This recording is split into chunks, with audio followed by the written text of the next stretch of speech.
Hello, ladies and gents, boys and girls. Welcome to episode 259. Hey, a Tales with TR. I'll tell you this. Thank you to Calgary, Alberta, the Gordie Howe Pro-Am for inviting me. What a time we had. Oh, God, there was 20 of us drafted to teams. Highlights by seeing Pierre Turgeon again. He assisted on my first exhibition goal in the show. Like my first game, and it just came out of the corner and bounced and went in. Him and Mark Recchi were both there. Anyway, I told them that story. I'm sure they couldn't remember. They said they did, but I'm sure they didn't. But anyway, it was a lot of fun. Saw my buddy Big Earn, Brian McGrattan, Derek Roy, caught up with Derek, Matt Barnaby. Saw some old friends and more. Saw some old friends. Curtis Foley, Axel, we call him. Bradley Sturge, Mike Hoyles. A lot of friends from Newfoundland. Calgary's hopping and bopping. It was like 25 degrees. Midsummer weather. Love it. Anyway, it was a fucking awesome time. Thanks very much. I know I announced I was going to be in Moncton this weekend, but I made an error. I'm not in Moncton this weekend. I was there last year, the last 2 years, and for the Heart and Stroke. And I apologize. I can't get back to each and every person. I thought I was there, so I made some good friends. People were texting me. So, guys, here's your group chat. I'm not coming. I'm going to Saskatoon a week from now, June 6th, 7th, and 8th. And we're raising money for the Heart and Stroke Foundation. I'm with Jackson Events. Looking forward to that. If you're in Saskatoon, you want to have a chat with an NHLer, a legend. I'm still blown away by the guys that we get. I'm a fan as much as you guys are, but I'll be available up for auction, so to speak. So why don't you come, donate some money, have a chat. I'll talk about whatever you want to talk about. We'll probably have a beer or two as well. It's a great day of fundraising and hockey culture associating with fans, players, media, all the above. It's a lot of fun. Encourage you to come to Saskatoon next week. And on the 4th and 5th, or the 5th, I'll be in Toronto. We're doing some upfronts, they call it. I've never done one of these, but they're media related. I'm going to be with Shoresy Cast. Looking forward to that. And yeah, we're going to, we got a little skit planned. So this is an event for a lot of the, I believe, a lot of the shows, all kinds, TV, movie, whatever, even like sports shows, like at TSN with Jay Onright, whatever it'll be. Those that anything that falls under the Bell / New Metric Media umbrella, I believe. And so if you're in Toronto, you might want to check that out. That'll be a lot of fun. That'll be on the 5th. And like I said, I'll be 6th, 7th, and 8th in Saskatoon. And then next week, the week after that, is going to be staying right here in Mount Pearl, Newfoundland to get my license so I can drive my new Harley. Can't wait. Thanks again, Joe Dolo. We're looking forward to that. Okay, got some questions. Listen, this one dude, okay, he calls himself Paulie C. from Newmarket. Okay, he says, TR, I heard Raffi Torres on the radio yesterday. What's with this guy? He's some kind of joker or no? Joker? I don't know what you're talking about here. Raffi Torres is a fucking competitor. He's one of the reasons that the Oilers had success in the mid-2000s. I think it was 2006. It's not all about points. And I know he took some suspensions. He played fucking hard. You might even use the word rat. I wouldn't. But you can't say joker. Joker? Are you serious? The guy played the game fucking hard. He gives back. I've seen him at lots of these events. Seems like a fucking phenomenal fella. He got where he got because he's a good teammate. He's a leader. Works his fucking ass off to do whatever it takes. And I heard him on the radio yesterday, to be honest. That's probably why you're asking me this, Paulie, because you probably heard it too.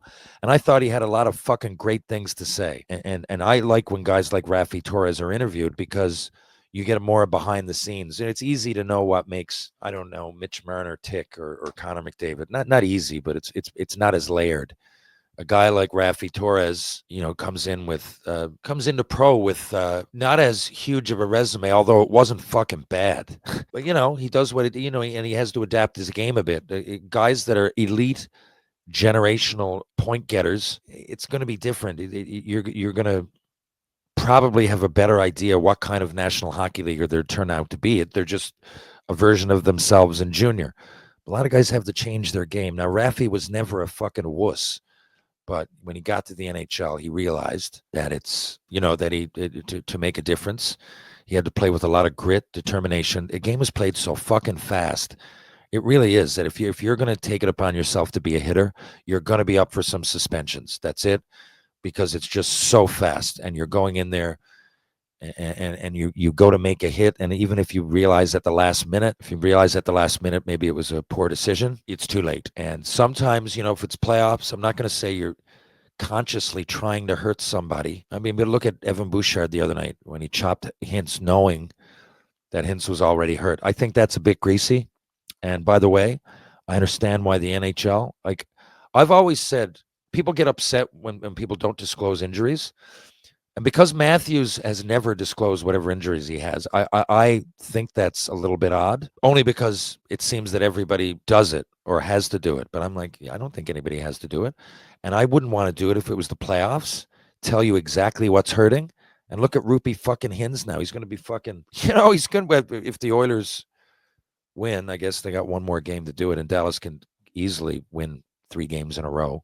But I'm thinking the Oilers got this in the bag. And Hintz is going to be fucking, he was already hurt. Now he's going to be out a little bit longer. People are chopping him right across the laces. And that's, it's no secret, it's no mystery where he's hurting, right? Nurse hit him there, and he was out for, I think he's got like broken bones in his foot. And you're just going to go over and headhunt him and chop him down. That's why I often said, man, it wouldn't be me saying, oh, yeah, by the way, it's my left pinky on the inside. It's my left pinky finger right on the inside of it. Like, no, fuck that. I wouldn't want to tell anybody. But Raffi Torres is not a joker. He's a fucking player, and he's a good player. Now, I knew he had good stats. I'm just opening up. I know because I followed Raffi's. He was a player that he's younger than me, but I really looked up to him. My NHL career was done early, and he plays there's a lot of similarities in our game. But I want to point this out to you. I always knew he had a lot of points in junior. People listening, in the NHL, the 50-goal mark is a real, it's like the landmark. If you're a goal scorer, you get 50, you're like, holy fuck, right? But you guys are looking at it in an 82-game schedule. Raffi had 43 goals in junior, and a year before he was drafted, he had 43 goals in 68 games, 91 points, right? So he gets 50 if that's an NHL schedule. I know this is all hypothetical. The next year, 55 games, 33 goals. The motherfucker went 5th overall. So honestly, if you're a Paulie C, I respect that you're a hockey fan and you might have your opinions, but the way you frame that question, I just don't see it. Joker would be the opposite. I think he got to the NHL, and mind you, 27 goals. I was going to say 30, but I knew he wasn't far off. 27 goals, 05-06, when they went on a fucking playoff run. 22 games in the playoffs, 4 goals, 7 assists, 11 points, 16 penalty minutes. I mean, I could keep going. An established career, 635 games played, 137 fucking goals, man. Come on. That's far from a joker. That's a guy who went 5th overall because he was an outstanding junior and got to the NHL. Look at this. His first 2 years, New York Islanders, 14 games, 17 games. No goals, 1 assist, no goals, 5 assists. Then he gets fucking traded to Edmonton, 80 games, 20 goals the next year, 14, 27 the next year, 15, 12, 19 in only 60 games. He became, because he realized he's probably not going to get 50 goals a year in the NHL, but just play hard, finish every hit, get in people's face, and those are the way you're going to get your goals. And he adjusted his game, and not even that much. It's not like he didn't fucking care in junior. He just scored more. But I met him for the first time not long ago at one of these events. And not only that, he's a humble guy. He came right over and introduced himself, and I was going to do the same to him, again, because I looked up to him, and as a player, and now I do as a person as well. So, no. The answer, Paulie, he's not a joke. He's a fucking Stanley Cup finalist, first-round pick, long-time NHL leader, veteran that commands respect in any room he walks into. I will always, especially having met him, say that about the man, Raffi Torres. Next. So a few of you were wondering what I thought of Paul Maurice not shaking hands. In the handshake line, he shook hands, of course, with Rod Brindamore, and they seemed to have words. And then Paul Maurice explained it last night. He said, no. I just don't think, I mean, I'm really paraphrasing because he went on for like 15 minutes. But he said, I don't think that Suits or anybody else should be in that handshake line. Now, I agree. I never really thought about it, but now that I think about it, whenever I'm in, and I've been in a lot of them, it doesn't have to be in the NHL, a lot of major wins and losses. If you take ball hockey world championships, the American League Calder Cup playdowns, um, the playoffs, the WHL playoffs, I mean, which were battles. Battles, man. You're hurting each other. I fucking hated Darcy Tucker. He ended up becoming my friend. I fucking hated him. Right? I go on with Strudwick and I talk. We're chummy.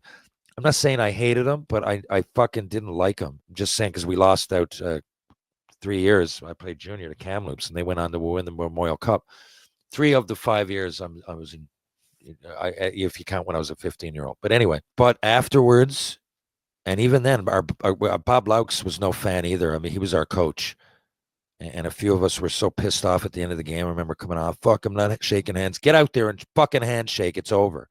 And these guys are out there. Look, man, the NHL playoffs are a battle. People think, and they say, oh, it's, or it's, the game's changed. In the ways of fighting, yeah. But fuck me, is it physical out there? You can't look at the NHL playoffs and tell me that it's not physical, that it's not the biggest jump in all the 4 major sports from regular season pace to fucking playoff. Guys are out to chop you, to hurt you, to fucking run the goalie, and the successful teams, that's what it takes. I mean, do I need to point that out? Do I even need to point that out? So I agree. If I'm shaking hands, I'm not saying it pisses me off to shake the coach's hands and the trainer's hands and everything, but there's a real level of admiration and respect, and that's its own world out there battling. And I agree with Paul Maurice. I'm not like just absolutely gung-ho. Like it wouldn't upset me if coaches are in the line, but I'd probably prefer if they're not. Like when everything he said to me made sense. And I've also coached and everything too, so I'm not being ignorant as a player. And I'll probably do more coaching now from here on in than anything else. And I would do the same thing, especially when he pointed that out. And I don't know when that became normal, because if you look at the playoffs over the years, many of the times in the 80s, 90s, 2000s even, the coaches aren't shaking hands. So I don't know when that became normal. And then, the coaches and then the trainers are involved. And then sometimes the equipment guys come out, or girls or whatever. And now you've got 23 extra people in the handshake line that no one even knows who they are. They're just doing it out of respect.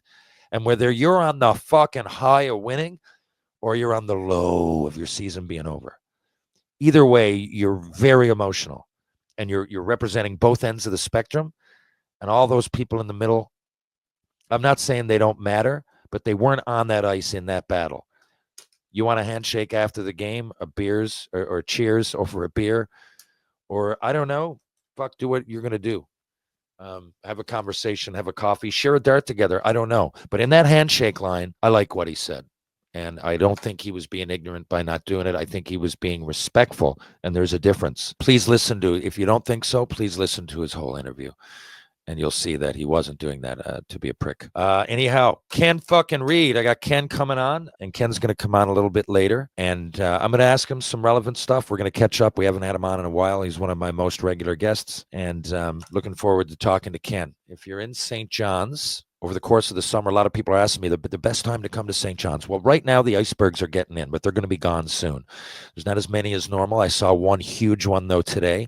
Follow my Instagram story. I'm going to update people. The icebergs are a unique phenomenon that they crack off north of us in Greenland, what have you, and then they float by. So Newfoundland, of the Atlantic provinces, are really the only province. I mean, I don't know.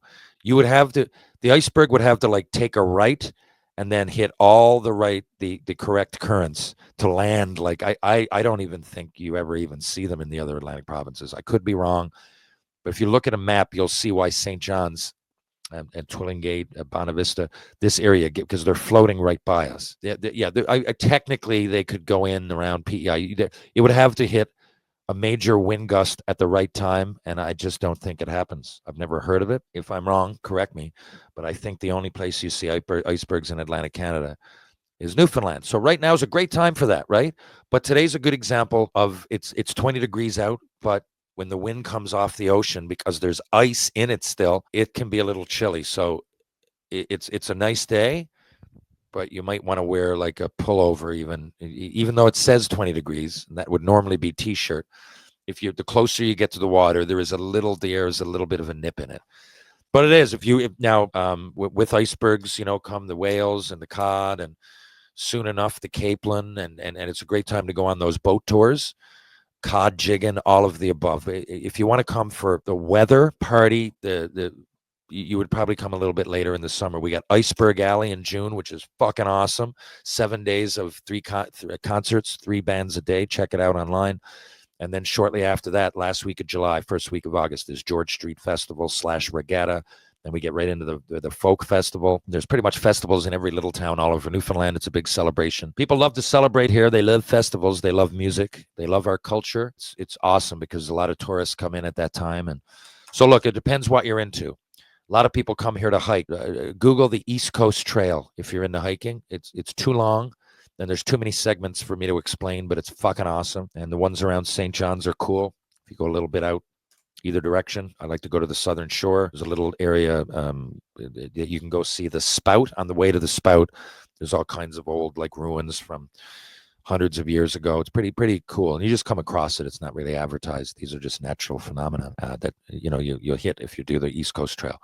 Anyway, those are just some recommendations. You know what? Some more. If you're downtown St. John's, which you likely will be if you're touring here, why not check out Trinity Pub, TJ's Pub, the Martini Bar, Rob Roy Confusion, Green Sleeves, or of course the Bull and Barrel. If you're going to go for a bite to eat, check out Loose Tie, Blue on Water, and Wedgwood Cafe, who also do catering. If you're going to work out, please look no further than Ryan Power at Power Conditioning.